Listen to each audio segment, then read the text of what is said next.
Hello world, and welcome back to Final Fantasy X. I've tested some new volume levels to see if I could get it just right to where I'm happy with the volume levels. I apologize if anything's too loud or if anything's too soft, or if anyone hears anything that just isn't the game or my voice. The only thing anyone might hear is probably the air conditioner because it is right now 73 degrees. That's not bad. I can get up to like 80 in my office, so I gotta try to keep it cool when I can. Anyway, let's move right along. Now, as I said in the last video, right where I'm standing, and kind of like right on the ground in front of where Titus is looking, if you haven't gotten the Outbad primers by now, there will definitely be one right here. I don't know if you could have gotten it before, or if you could have seen it easily before, but the way the angle is now, the camera angle I mean, you should be able to easily see it if you haven't gotten it yet. Alright, let's leave out of here. And cutscene. Hey, sleepyhead. Something I want to give you. Whoa! You're giving this to me? Yeah, use it well.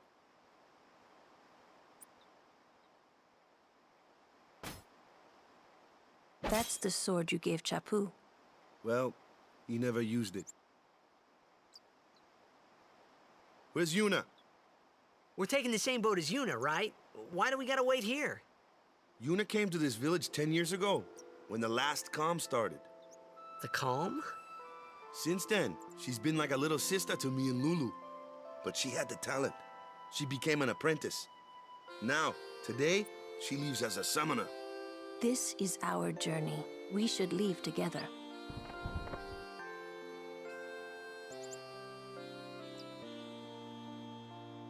You really don't need all that luggage. They're not really my things. They're gifts for the temples we're to visit. This isn't a vacation, Yuna. I guess you're right.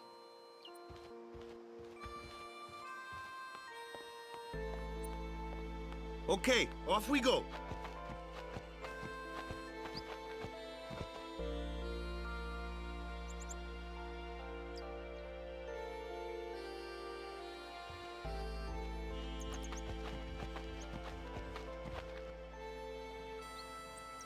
I gotta admit, I really love the music in this game.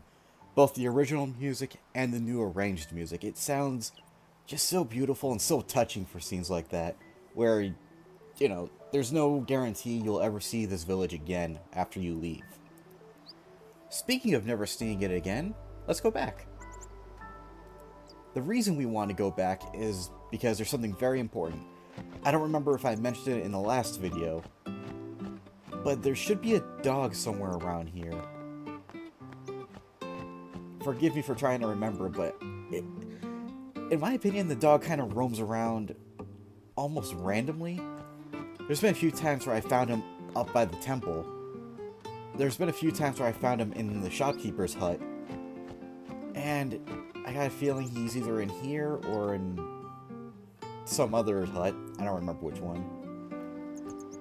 But yeah, it's kind of random when you find him. But the main reason why you want to find this dog might be him? I don't think it's him. No, it's not him.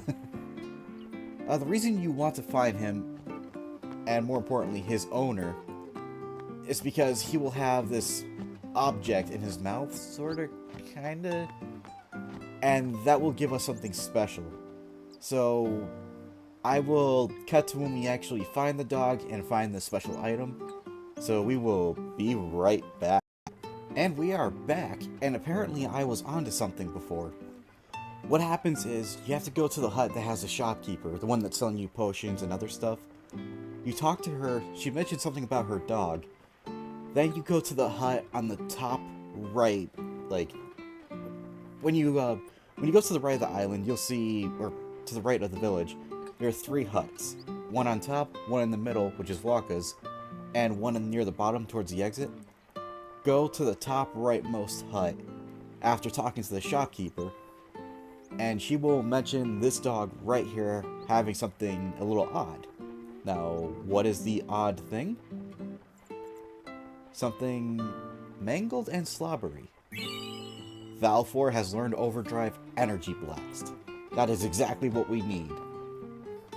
Now, Valfor is actually a special case because if we go to Aeons and check him out, he has 2 overdrives, Energy Blast and Energy Ray.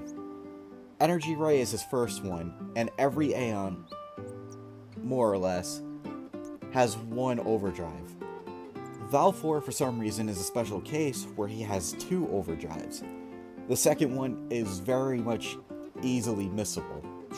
The only way to get it is to come back to the village, and I honestly didn't know he get a second overdrive until like several years later. Now the thing is, in the original PS2 version, coming here and getting the overdrive is no problem. It exists in the PS2 version, like, you know, the original one, and you should be able to get it without a problem. In the international version and the HD remaster versions, however, when you leave the village for the first time after the cutscene we saw not that long ago, like after Titus got his new sword, immediately come back here. Like, kind of like what I did. After the cutscene, it shows Titus outside the village, turn around immediately, come back in. The reason for that is, if you try to come back here at any point afterward, like when you actually have the ability to go back to previous towns and villages, you will be ambushed by a Dark Aeon. And he is probably the easier of the Aeons to fight, but not by much, so you gotta be careful. So again, when you leave this village, immediately turn around and come back in. And that also reminds me, we got a new weapon for Titus, the Brotherhood Sword. Not bad for right now. It does get better, only by like a certain amount better, but it's not horrible. And we also got a new weapon for Yuna, plus 8% total for magic, and a sensor, which isn't bad. Sensor lets you see the enemy's HP, weaknesses, and all that good stuff. So that's nice. And I believe that's it, so we will keep going. Now we just gotta follow this trail, and we will encounter some fights, but they're basically tutorial stuff. Here comes one now. Hey, why don't you try out that sword I gave you? And we just do regular attacks since we can't choose anything else. No problem. Not too shabby. You kept up with him pretty well. Might make a good guardian someday.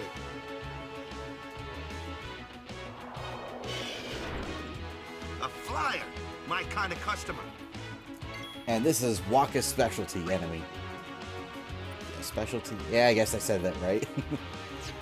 Now with Wakka, he's basically a long-range character. So imagine, if you played 7, imagine Vincent, but with a ball. And there's actually an in-game reason why Wakka doesn't use guns instead of balls. I don't know if it's a good one, but it's a reason. Now you keep on going for one more tutorial battle. Should be right around here, I think? Should be. Nope, right here. That looks like trouble. Ha! Watch this!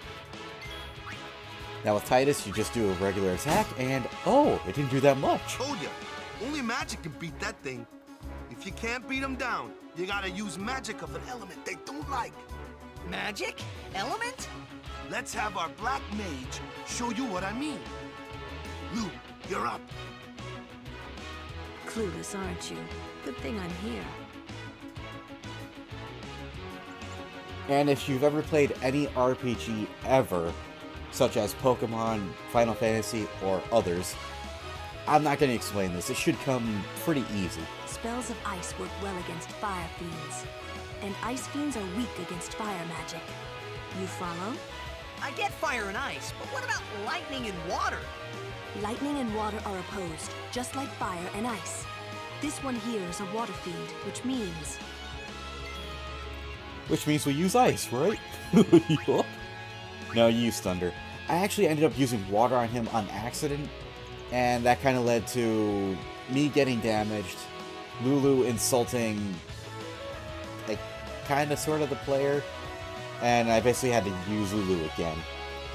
Because, yeah, it's not going to let Waka make a turn. So, make sure I chose Thunder, and... not an overkill. That's a bit odd. Huh. Oh well. So that was just basically teaching you how to attack, what enemies to attack, and what characters are best against what fiends, and essentially how to use music and magic and stuff like that. Trying to think if there's anything else I had to do. I don't think there is, so we'll just keep going. I believe there's one more tutorial battle coming up, but it's nothing too special.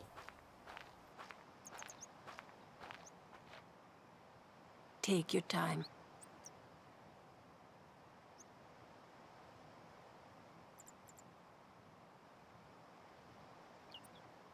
Let's get going, man. We're gonna wait. Huh? Are you ready?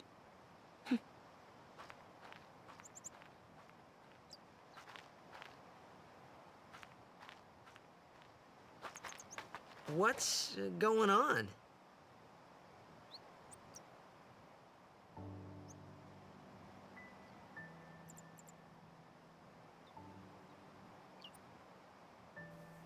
Apologies, I thought that cutscene was going to be a little bit longer than that. At this point, just come up to this thing. It's an ancient custom. People leaving the island pray here for a safe trip. Chapu didn't pray that day. Said he'd miss his boat.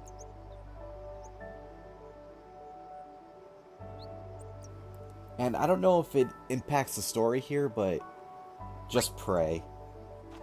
I forgot what it actually does, but, you know, it never hurts. That should do it.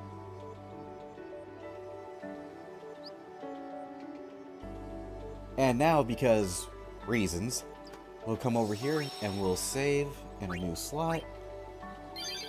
And we will keep going.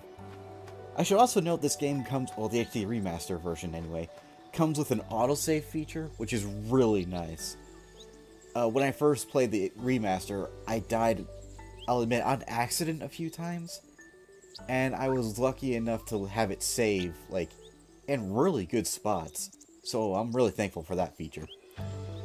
Now if you come up here, you'll see another dial circle thing on this wall.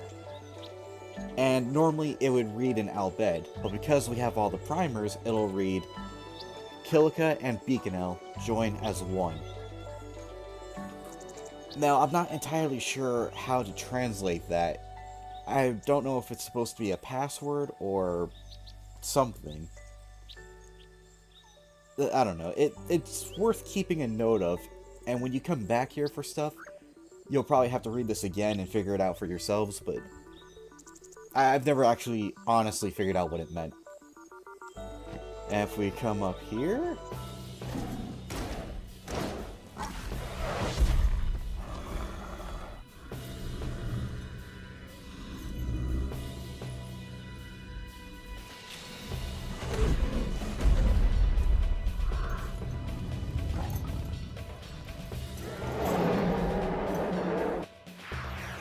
and we get our boss fight with Kimari. This is another battle you simply cannot lose in. And just to kind of, I don't know, cheese it, I guess. I like to spam cheer. Again, it'll stack up to 5 times. So I like to keep casting it over and over again. It gave me 2 turns in a row because special skills kind of... I forgot what the term was, but it makes it so you have less of a delay when your turn comes up. So this would be 3. Next one will be 4. And Titus dodged. Nice! Just gonna keep casting it. Again, it'll raise my attack as well as my defense. He's gonna use jump. It should do not much damage. Cheer one more time. Kimari will attack. And now we will attack. 261, not bad. I should have done a damage comparison, but as you saw from Kimahri's attack, it went from like 80 something to 74. So that's not a bad increase for defense. 263 again. And we're just going to go ahead and use Spiral Cut. That should finish it, if I can nail it right. Again, I'm not that good at the overdrives yet. Overkill, nice! I still need some practice with Titus's overdrive, especially.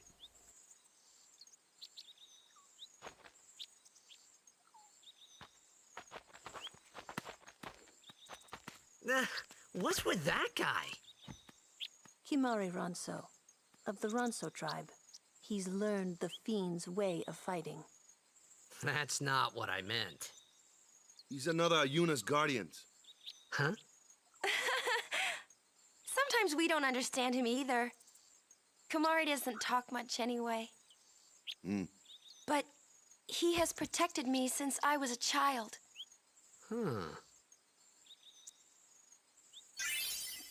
And you do get experience from that, so getting that overkill was definitely worth it. I actually don't remember ever getting experience from fighting Kimahri, but it works. We also get 4 ability spheres, and to know about the equipment, you will get different ones, like, at random. This time, I got a metal bangle for Lulu. I think a different time, I got some kind of arm guard for Waka. It just kind of randomizes, but I think the type itself, like what abilities it gets, that's not randomized. But whoever it's made for will be randomized. So, we got 1 sphere point. Usually what I like to do is, whenever I get one, or after I've grinded for so long, I usually like to move him 1 spot, and then I'll just, power him up. Other times, I'll wait till he accumulates more. But I think when we get to a spot where we're going to get a lot of experience and stuff like that, I'll definitely wait till he has a bunch more. But for now, it's basically 1 and done. And as you can see, he has his max HP completely back to normal. Also to note, if people aren't familiar, Yuna is a white mage, Lulu is a black mage, as you saw earlier, and with white mage and some other skills, you can use Cure and other stuff like that out of battle. Like, you can cast Cure in battle, and if you leave battle and people are still hurt, cast Cure outside of battle and they'll get healed all the same. Just abilities with on weapons and stuff like that won't take effect. Like, 1 MP cost. That'll make it so Cure is only requires 1 MP, but only in battle. Outside of battle, it'll require 4 for Cure. Anyway, if we continue to move right along, there should be another tutorial battle.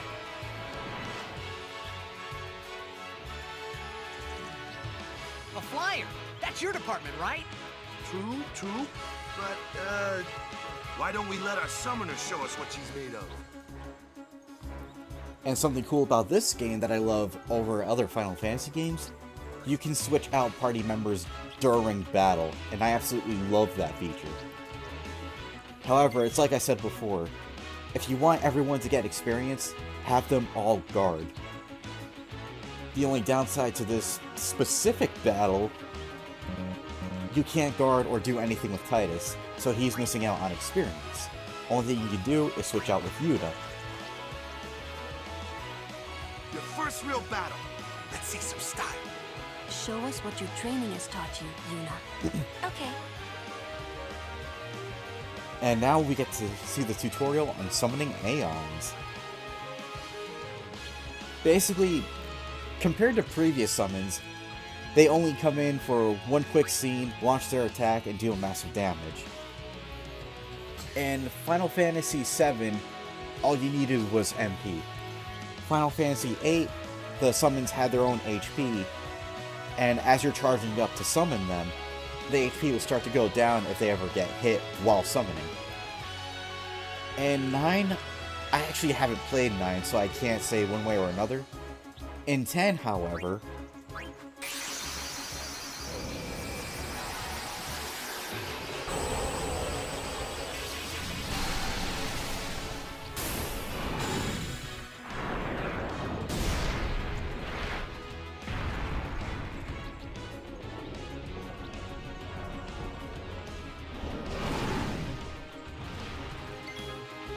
we control the Aeon completely.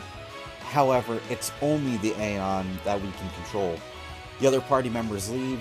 Yuna is not part of the battle, even though she's standing there, but, you know. And the Aeons have their own specific abilities, which you can modify later. So for right now, I think what I normally do is at this point is just kind of, wail on this guy.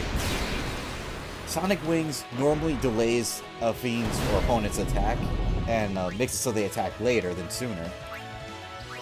Sometimes it works, sometimes it doesn't. And if you keep spamming it over and over again, as you can see, Valforce's turns are coming up soon.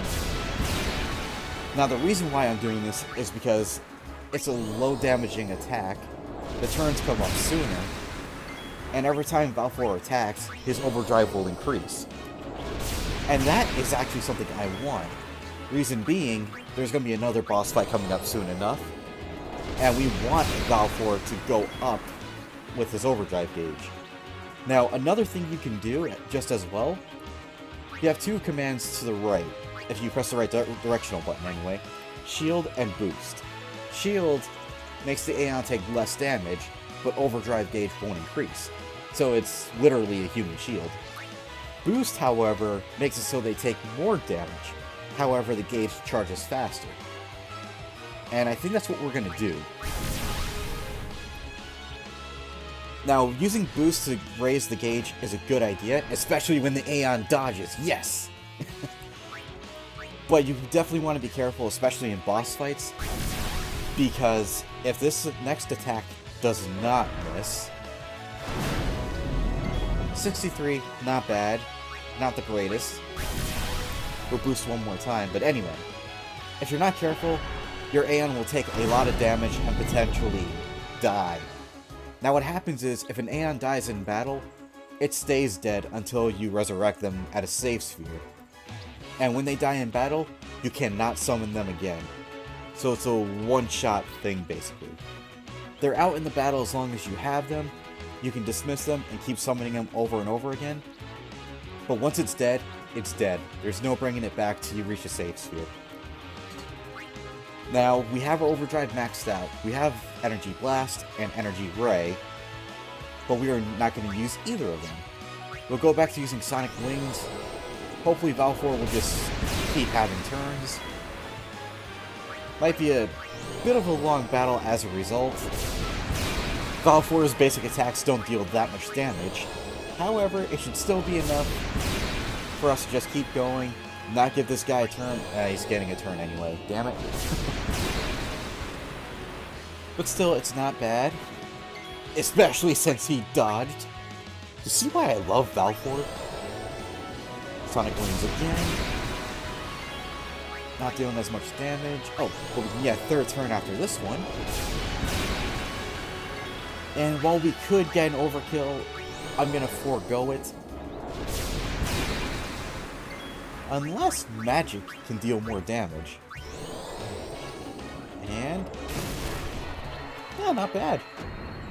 We didn't get the overkill, but it dealt a pretty decent amount of damage. And I should have been doing that to begin with.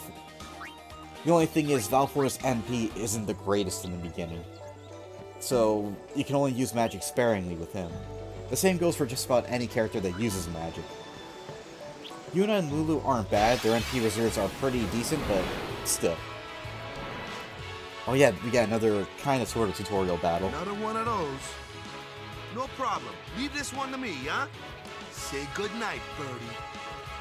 And this is where Wakka's Dark Attack comes in handy.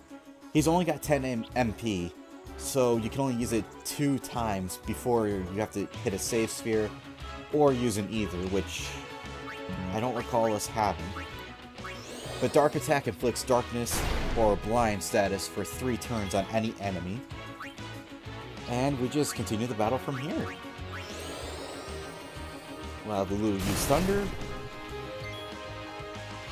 Yuna can't do much, unfortunately. She does have Cure and Asuna, and the cool thing to note is status ailments are over once the battle ends, so you don't need to use Asuna outside of battle. We could summon, but Valfora's overdrive gauge is full, so there's no need to call him out. We want her to have experience, so if we press triangle, shield guard. Waka is okay for now, so we'll switch him out for Titus. And we don't need to really use cheer, so we'll keep attacking. 161, not bad. Sonic Boom! Missed! Okay, great. Yeah, we'll keep Lulu attacking. We'll use fire this time. The cool thing to note is, in regular battles, if you use Lulu's black magic, like fire, thunder, all that stuff, she'll have in-battle quotes if you use them for the first time in a regular battle, and that works for every black magic spell. The same will happen to Yuna in regular battles. So we switch out Yuna for Waka. He's still blind for 2 more turns, I believe. So we'll just attack. Titus again, attack. He will attack Lulu while he's blind.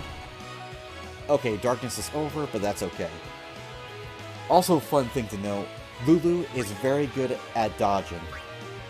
So she's not that great defensive-wise or attack-wise, but she can dodge and spam black magic as long as she has MP. Let's try water. 219, not bad. Yuna doesn't have sensors, so let's bring her out just to check the HP. 168. Switch back to Waka. He will attack. And Titus should finish it off. Again, not an overkill, but I'll take it. And I kind of skipped it, but 2 people got level ups, and Titus got a new sword.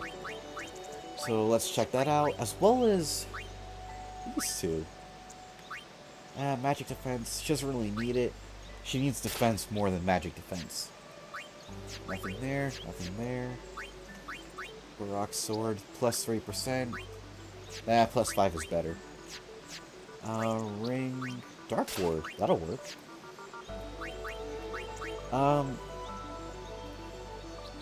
For the sphere level, yeah, we're almost at the beach, which is our next destination, so I'll go ahead and just have them move.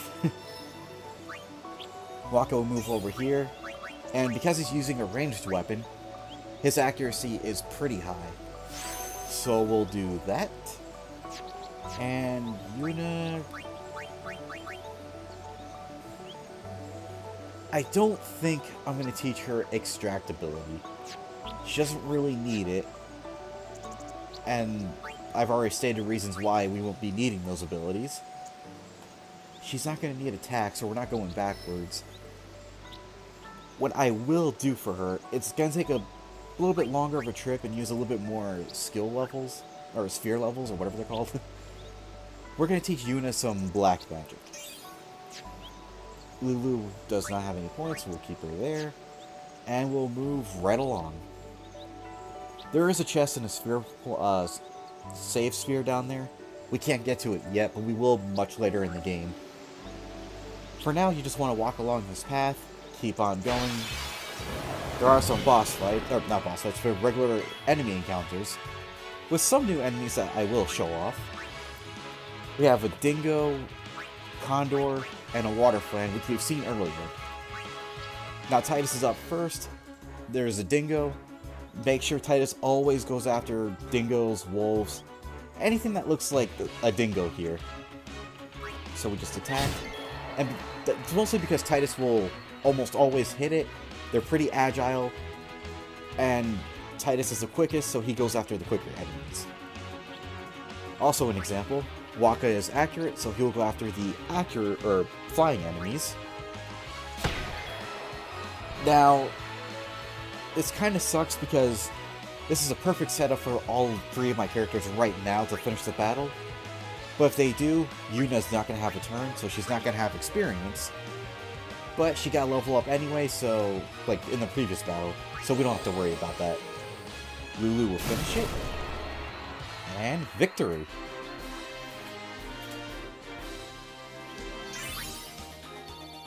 We got Power Sphere and... or Power... we got spheres. And Lulu got her level up. And she and Yuna are going to basically switch places. Just so Lulu can learn some white magic as well as black magic. And vice versa for Yuna. Now what we're going to do here is preemptively switch Lulu for Yuna. Keep Waka and Titus in the battle. Most of the time we're just going to have Yuna guard until she can attack on her own. We'll keep going.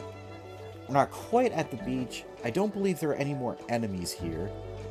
And there's nothing here for us to really check out or collect or anything. But now we are back at the beach. Again, not a whole lot has happened in this episode. But I think I'm going to end it here. So thank you everybody for watching. I hope you enjoyed it. And we will see you in the next video. Bye, world!